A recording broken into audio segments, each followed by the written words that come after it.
Knees right here, it is stuck between the ankle joint below and the hip joint above. And I know people are like, yeah, no kidding, I knew that, you're not telling me anything, I don't know that. But the reason why that's important is I think most of the time, or a lot of the times with different techniques, everything is so centered on, oh, I'm just gonna look at the knee. I mean, very tunnel vision, like, oh, you have a knee problem. Okay, here's a bunch of knee exercises. And I don't know if anybody's had this experience, but sometimes the knee specific exercises, sometimes they work, but a lot of times they don't get to the root of the problem. Because sometimes the root of the problem is what the hip is doing or not doing, or what the foot and ankle below is doing or not doing. So that's where I always start with that, where the knee is stuck in the middle between the ankle and hip. So a lot of knee rehab or knee exercises actually are more hip and ankle. So from there, we talk in terms, I might stand up here because I know some people can always see, with a three-dimensional aspect, which I really try to hit hard with all this, is we tend to think of the knee as like a hinge joint, so it flexes and extends, just like the door opens and it basically swings open or closed. And that's true, and we have, for most people, they'll have what we call 0 degrees straight up to 135, maybe if we really push it 150 degrees in this plane of motion, this forward plane.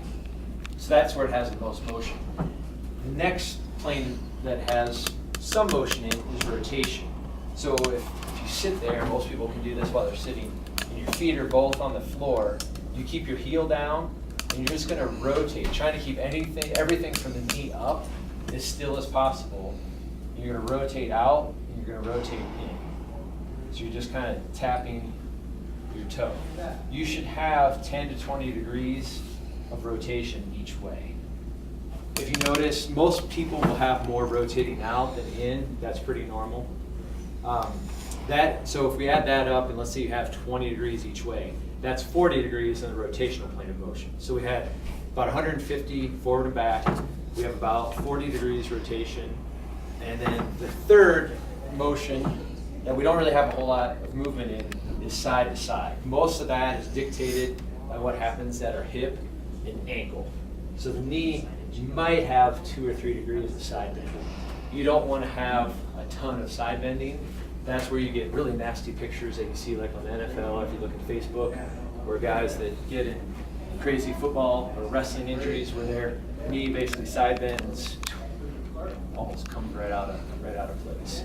So 3 planes of motion are important because some people will say, no, I'm great, I have 150 degrees of motion in that plane. But if they don't rotate well because they don't have good hip motion or good ankle, that's going to really put them at a disadvantage and make that knee be more prone to injury. So those are the 3 planes of motion. The knee is stuck between the ankle and the hip. Any questions? Well, where's that knee now? Yeah, so between the hip and the ankle. The common causes, and I'm going to go more of a biomechanical approach with this. I guess I'll keep sitting on this table once in a while so everyone can see. But the biomechanics are, the big one is a tight ankle. So we put out some videos, some people may have seen them, but whether you have or haven't, the one thing we show is you take the width of your hand. Most people, unless you have a really big or really small hand, most hands are between 4 and 5 inches. So you would take your width of your hand and put it between you and the wall, or you could just simply measure off 4 or 5 inches. You put your toe 4 or 5 inches away from the wall, or whatever the width of your hand is. You should be able to keep that heel down and control the whole motion the whole time, and touch the knee to the wall. That should be done very easily. Most people cannot do that. So you want to test both sides. If they're equal, so let's just say the best case scenario is you can easily, if your hand width is 4.5 inches, you put it 4.5 inches away, you can keep the heel down, you have no problem, no pain. You have adequate ankle motion. So if you still have knee pain, it's definitely not coming from that lack of ankle motion. You've just cleared yourself. Most people, that's not the case. They don't have that much motion. They usually have 2 or 3 inches, so they're maybe half of where they should be. And then a lot of times that motion itself will cause pain. So then they go to the gym and they're doing lunges, or they hear that squatting is really good. And I'm not going to say it's good or bad, it just depends on the person.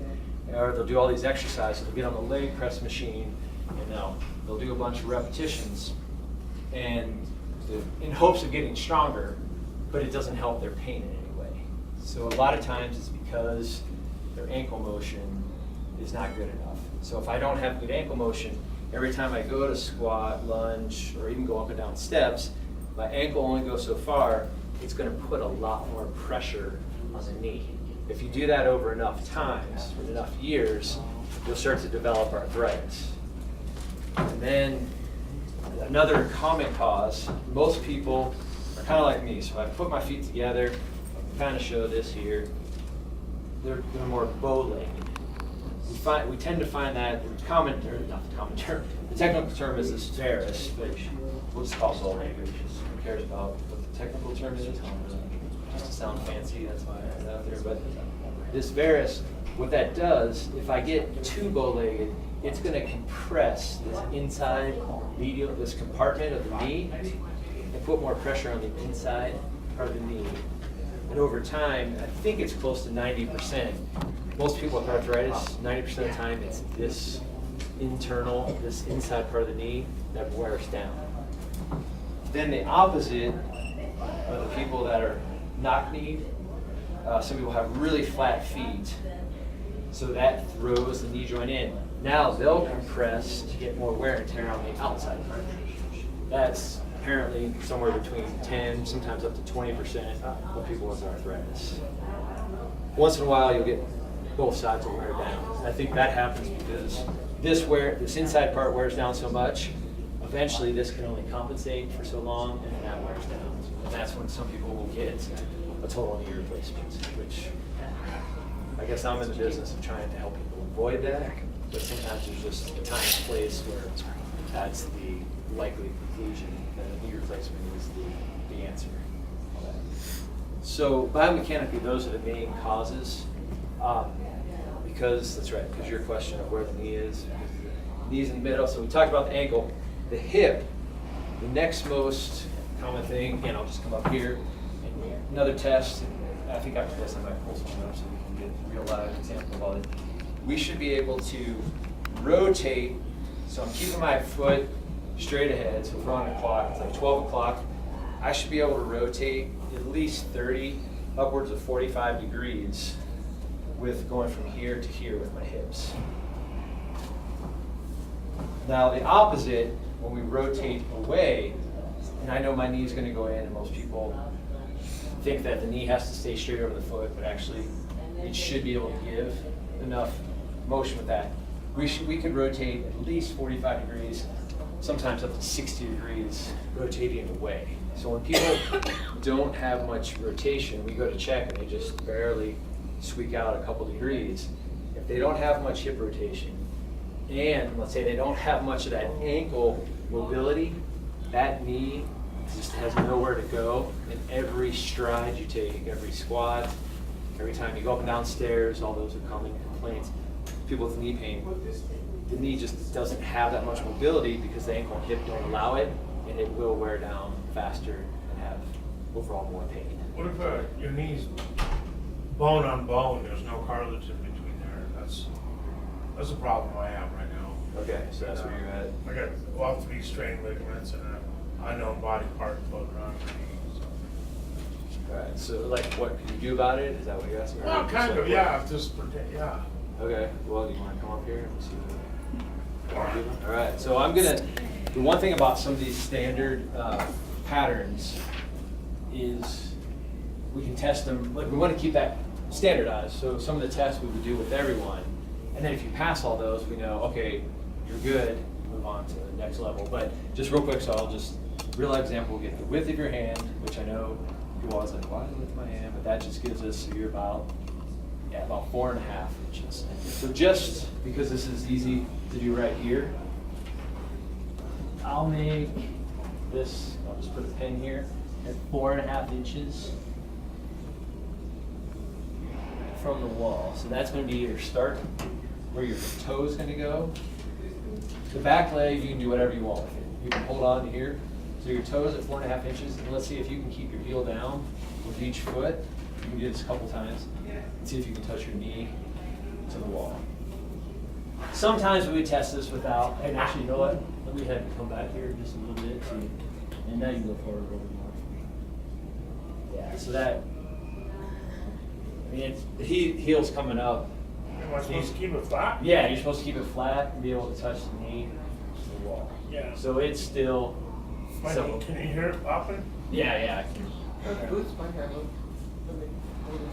Yeah, so sometimes we would, actually a lot of times I would test without shoes, so you'd be barefoot, but just instead of having people take all their shoes on and off. Right. Just a quick check, and then let's see what your left side. So we always want to check, is there a difference between sides? And I know this is a little different because this wall is farther closer. So if you can come over here, so you're just, I give you like a quarter inch advantage. But yeah, if we really get strict and keep that heel down, Yeah, it's not that's knees. fine, yeah. It's not. The reason why we pick on that, and again, I say this a lot because people are like, wait, it's my knee. But if that ankle doesn't have motion, that's influencing his knee. Now, it can't take back the fact that it's bone on bone. But I would start there. You're gonna get the most bang for your buck. And what people are usually interested in is what is the minimal I need to do. So on the sheets we give people, we put minimum effective dosage, meaning just like a medicine, you wanna take the littlest, hopefully the smallest amount, hopefully none if you don't need it, but the smallest amount to get the maximum benefit. That's an exercise you're That would be an exercise. Okay. Now, because the two rules always, so no matter what we do in here, we try to live by this as much as possible, to keep it as safe and pain-free as possible. I think you're safe enough, I don't think you're gonna fall down doing something like that.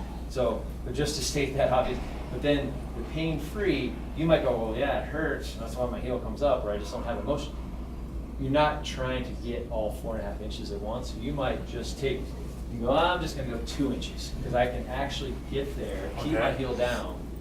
Remember we talked, there's 3 planes of motion, and that's where this comes in. So most people, just to show like the front shot, so if you guys are like the wall, I'm going to do, we usually pick like 5 repetitions. So I'm gonna do 5, keeping the heel down, 2 inches from the wall, holding on for support, 5 going straight ahead, 5 slightly turned in. So I'm introducing a little bit of rotation, and then potentially 5 turning out. Still trying to keep my heel flat. Yes, it has to be done as pain-free as possible. So if someone's like, yeah, this one kills me, I don't like to do it. You would not do that motion. You would just stay straight ahead or maybe turn in. You're mobilizing your ankle. The more motion frees up at the ankle, it frees up some motion at the knee. So in your case, now there's much more to this, and let's say that'll cure all your worries and But that problems. should help, pain? It would help part of it, because Okay. not overnight. And here's Right, the thing right. where I wish I had a magic wand sometimes, but then again, I don't, because if it was that easy, I guess everyone would. That's right, would not have job security. But no, it's, you want to have enough ankle motion and do it as pain-free as possible. And over time, and the average, if you did that, 5 straight ahead, let's say you did all 5, turned in, straight ahead, turned out. That's 15 reps. You did that a few times a day. So you did it 3 times a day. The math of that is 45 reps. In about 10 days, it's 450 reps. If you did it every day, you should start to notice a pretty good change in that week, 2 weeks. Because your ankle motion's better. So things like, do you have problems with squatting? Well, yeah, besides minus the fact that I'm big. Yeah, of course. Okay. And this has got, because that gets brought up a lot too, where people will say, okay, I'm carrying 10 extra pounds, 30, 40, 50, whatever. And I guess I should, 150, yeah. okay. So, yeah, so we can go up from there. Every 1 pound extra that you carry that's above the knee is equivalent to 4 times as much stress Wow. is what they stated, yes, with walking or moving around. So every time you take a step, and I'm just gonna use 10 pounds, I know you threw out another number, but for every 10 pounds extra up here, it's 40 extra pounds of knee stress every stride. So that adds up too.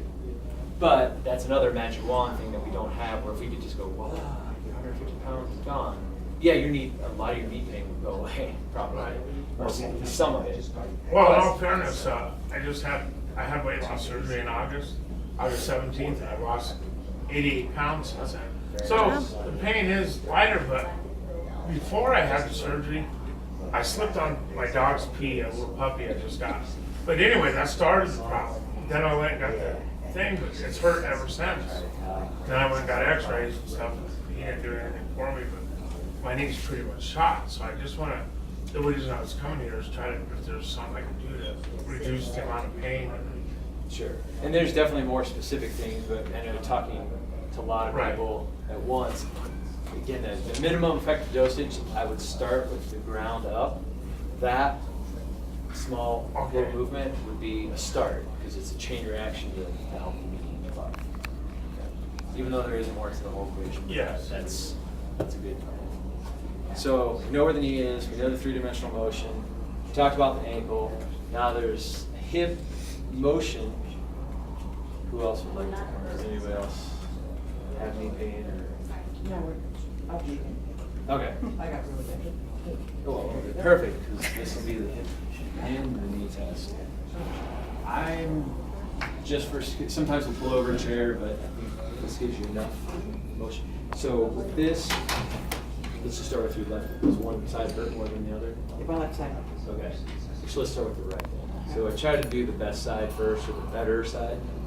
If you need to kind of go ankle, that's fine. Okay. So wherever you are pointing, we're going to call that your 12 o'clock. And if you need to kind of walk around, the knee, I'm not going to say you have to keep it perfectly still. You don't have to bend it all the way either. But we're just looking at how much, like a door, can you swing inward each hip. Let's just start there. This guy stays stable. Yes. So here, sometimes if we put this like on her bones, we can see, okay, she's got a lot of hip motion actually. So it's not lack of motion. It's not on that side. So,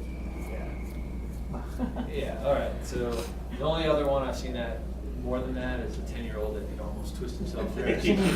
So let's go to something else. Like, can I still use? Sure. Yeah. So this is a good example. Sometimes people go, she's got a lot of motion. So what you said there, it's not lack of motion. I did not say this at first, but there's 4 avenues. If you think of them as you're driving your car and you have 4 options. Okay, I'm going to go down the street A, B, C, or D. Some people need mobility. You're a great example of you needed ankle mobility, at least so far, what we've seen to help the knee. You don't need hip motion. Didn't check the ankle, not trying to avoid that, but using you for the hip part. We might say, maybe she needs avenue B, C, or D. So if you don't need hip mobility, you might need stability, which would be the opposite. Some people just have so much motion, but they can't control the motion they have. That can lead to dysfunction or pain. There's a third category, the third avenue would be kind of a combination of motion and stability. We call it neuromuscular control. Sometimes someone just need stability because they can't stabilize. They're just all over, stand on one leg.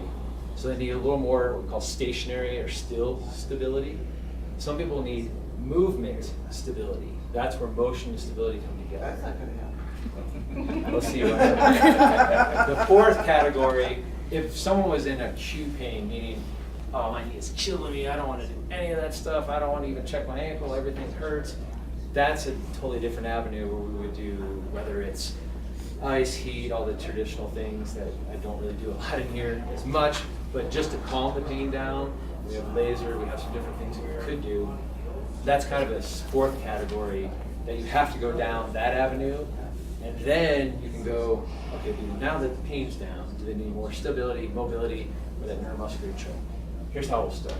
This thing, and because we still want to live by the whole safe and pain-free thing, so I'm not going to make you do some crazy dynamic balance. But it's a good example because this gets brought up. A lot of people are like, well, I don't want to do that high-level thing. But we can make it any level. This is very scalable. And most chairs are about 17 inches, the ones you're sitting on, 17 and a half inches from the seat to the floor. This is at 26 inches. So all you do, 2 legs, I'm just gonna have you do a couple sit to stands, Okay. and then you, and I just kind of just see. Legs apart together. That, I'm just letting you choose, so whatever, yeah. I'm not gonna even say much, sometimes you just see what a person naturally chooses to do. But you can do it, that's pretty easy. Does it cause pain? Throw a little bit of the left knee. Left knee, okay. See this fancy terms, medial. Against, I know. You know all those fancy terms. Now, you can use your hands, I will stand by you. Okay. We're gonna check this one leg at a time. So you're basically, if you can, one leg up as you go up and down a few times, and then we're gonna compare that to the left side. Okay. When we can, we always wanna compare one side versus the other. Yeah, so that's tough. Okay, but it gets better. Sometimes after, well, maybe not. Sometimes first rep. All right, so that's even tougher.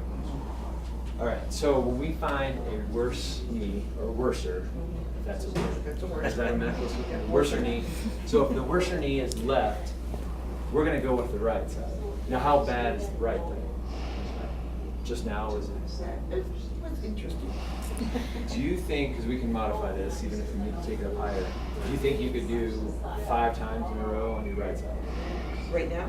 Yeah, like you're gonna do a couple sets of this, but you can rest and turn. So you're gonna, we pick the better side, so she's gonna go up and down, and they might not be perfect reps. You can use your hands, by the way. So if you need to, yeah, I don't wanna make it impossible, but we're gonna make it somewhat challenging. Okay, then take a break, catch your breath. Well, maybe I'll talk a little bit in between. And then you'll do another, she'll do another set. We always want to steer away from the pain at first. And I know it seems counterintuitive to people, well, wait, if I'm here for my left knee pain, which I know we didn't say which knee in particular. Okay. But since we found in this particular task, the left side was worse, at least doing a single leg left, we tend to have them do the right side first. I know this sounds, well, I've seen it too many times to not know something's going on with that. But when you train, this is the not so good side. You can train this opposite side, and there is a spillover effect. Sometimes the brain sends signals down the spinal cord. Ultimately, they have to branch off to either side. So technically, the nerve that goes to the right big toe started in the same spot of the nerve that goes to the left big toe. So when you do one side, you're kind of getting a carryover effect. That's part of the reason why this works. There's more unknown and known about all this, but now, yeah, you're okay to do a few more. Actually, sometimes just with training or a little practice, she gets a little bit better with that. But here's the truth. Here's the test. Actually, I'm gonna have you. Yeah, I'm not gonna lower you down all the way. I'm gonna have you just do a couple on the left and see if it's any better, worse, or the same as before.